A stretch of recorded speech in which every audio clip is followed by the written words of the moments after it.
Good afternoon. Ngayon mag-program tayo ng Cygnus CG828 mini radio. Example nating channel, papangalan natin is test 2. Then mag-example tayo ng frequency na UHF which is 400 MHz.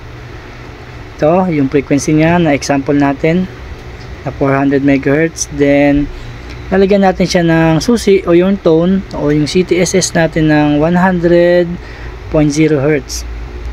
So, una, patayin muna natin yung radyo. Siyempre, magsisimula tayo sa pagbukas natin ng ating radyo. Open natin yung radio. Then, after natin ma-open yung radio, press natin yung VM or yung ating punta natin yung frequency mode. Then, input natin yung frequency na example natin na 400 MHz na naka UHF. Input natin gamit yung ating keypad. Then, pagkalagay natin 400 000 MHz. After natin malagay yung ating frequency na 400 MHz, lagyan naman natin siya ng ating tone o yung susi. Yung receive at transmit tone na CTSS natin.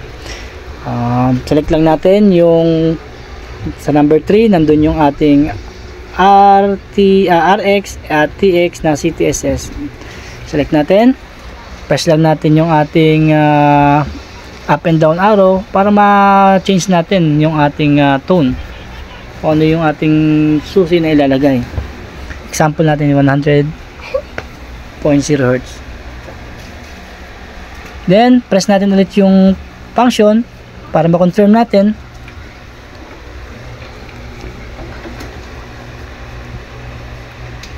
At press na, pag isi-save natin yung channel natin na pinrogram, press lang natin yung pan sa ating handset, then plus yung ating up arrow dun sa handset din, up or down ng handset. Select natin yung lalabas dyan yung null, o hanapin natin dyan yung channel na gusto natin i-save, example, o sa channel 1 natin ilalagay.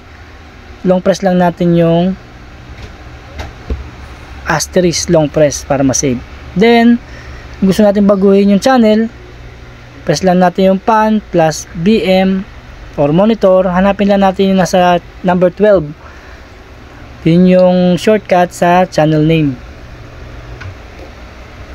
Hanapin natin yan, and then select natin yung ating channel. Press lang up, pili lang tayo ng letter, press lang natin up or down ng ating button sa handset.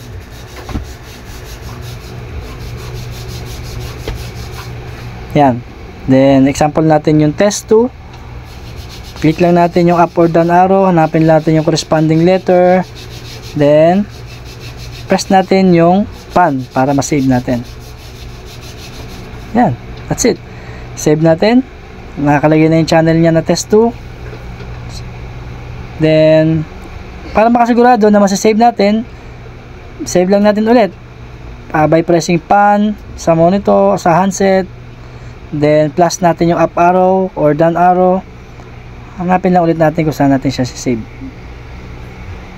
Then that's it. Pag na-save na natin, by check lang ulit natin